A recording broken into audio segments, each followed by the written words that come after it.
Hi everyone, Katie Winkle here with There's a Balance for That, and today I want to talk specifically about what's the conscious mind, what's the subconscious, and what's the superconscious, and how do they all work together.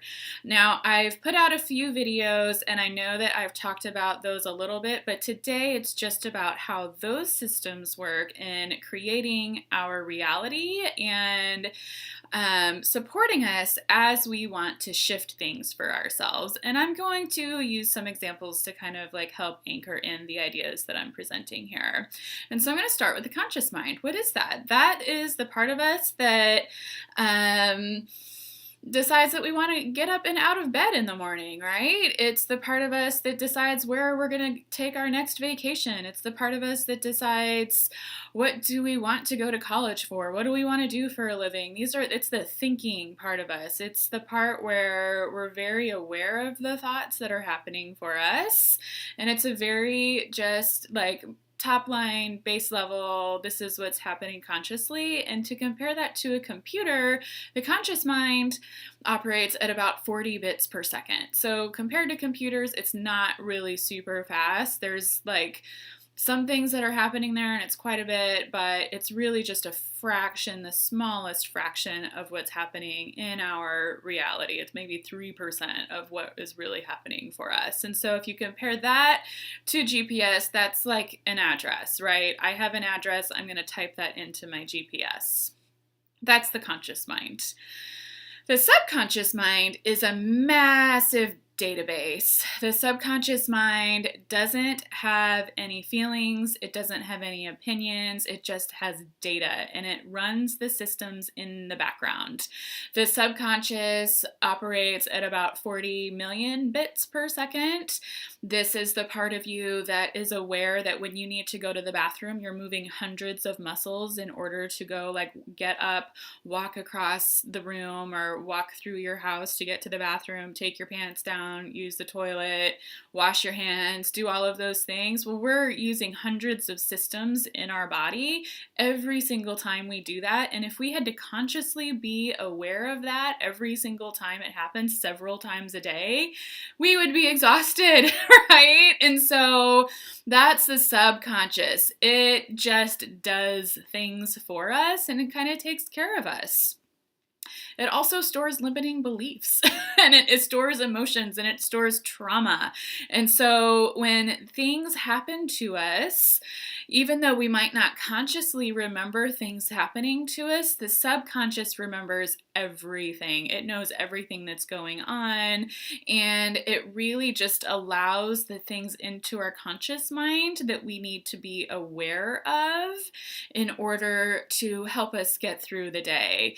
And bringing this back to the GPS, the subconscious mind, like let's say it's like the database, right? It's the database of everything, all of the roads, all of the gas stations, all of the everything that's included in your GPS when you buy the unit and you put it in your car. The subconscious is like that. It's got all of those things in the background and it just calls things up when it needs to. Now the superconscious is kind of like our, like a higher power, right? Imagine it being like this satellite. It knows everything and it knows what's best for us. It wants us to get to our destination in the absolute safest, most effective way possible. It doesn't want us to take any detours. And so when we're working with the superconscious, it's really there to keep us safe, and it makes sure that we don't do anything that's not going to serve our highest good. And so when we're balancing for beliefs, what we're doing is we're creating an opportunity to communicate directly with the conscious mind using the muscle test, but it's the subconscious and the superconscious that are responding to us, right?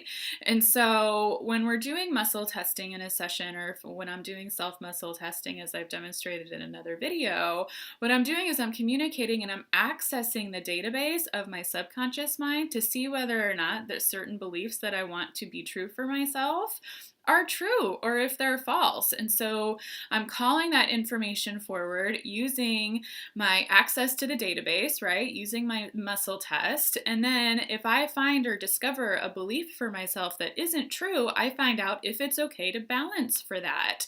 Now, why is it so important to get permission? Why do we want to check in with the superconscious to make sure that the things that we're doing are okay for ourselves? And the reason for that is because we don't want to call up anything that we're not ready for. Think about something like immersion therapy, right? And how traumatic something like that could be. I have a 3-year-old daughter. She is terrified of dogs. She had food taken from her when she was about 18 months old from a small dog, and ever since then, she's terrified of dogs. And we can balance for this for her, and I've started to work on that, and she's had some improvement, which is wonderful.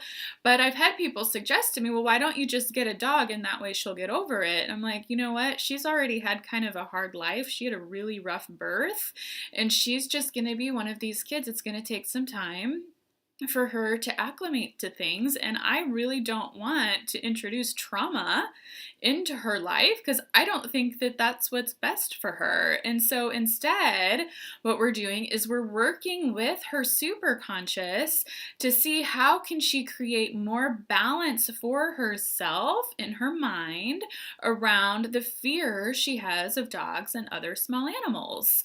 And that's a much gentler approach that doesn't create more trauma for her subconsciously, and it doesn't really fire off those fight or flight signals for her. It's a much safer way in order for us to resolve this issue that she has around fear of dogs and do it in a way that makes sense for her, that doesn't create more trauma. And why do I even bring that up, right? Like, why do I bring up this idea of trauma? The truth is that pretty much all of us have experienced some form of trauma. And again, any experiences and all experiences that we've had, whether they're positive or negative, they end up being stored in the subconscious mind. And frequently you'll see this. People that have experienced traumatic events, like they aren't able to go and like, for instance, like let's say somebody had a traumatic event at like a concert. And so they may never go to another concert again, even if they love live music. They may never go to another concert again for as long as they live because it was so traumatic, this other event that happened at a concert. And so if you just try to like throw somebody into that event, if you say, hey, we'll just come to the concert, it'll be really fun, or if you just like try to bring somebody to something like that and they're not ready for it, they're being triggered by their previous experience, even though like let's say the previous experience happened when they were like 5 or 6 years old. Let's say that they lost their parents at a concert and they couldn't find them and the police had to be called and something like that. Well, that could be very, very, very traumatic. And so let's say that this person's like 30 years old and they still can't go to a concert because they have this immense fear of something terrible happening to them at a concert. And so to just like bring somebody to a concert, even though logically they're an adult and that happened 25 years ago, and it doesn't make sense that they would get that terrified of being at a concert, it doesn't really matter because they're being transported back to when they were 5 years old and they lost their parents and they were terrified. It is not okay to bring somebody to a concert when they're not ready for it because they're going to be wildly triggered by that. And so what Superconscious does is it wants to avoid experiencing that again because it knows that there's a gentler way to reacclimate to that kind of environment if it's aware of balances. And so this is why it's so important when we're working with the modality I use is PSYCH-K. When we're doing balances, we're always getting permission and commitment from Superconscious so that we know that we're not triggering the person that I'm working with in order to keep them safe so that they don't like clam up. We don't want in growth work, we don't want somebody to clam back up after a session. What we want is for there to be kind of like a gentle unpeeling of layers, and sometimes there's just a couple layers and sometimes there's lots of layers. It really depends on the person, but when we're working with somebody using this modality, it's a very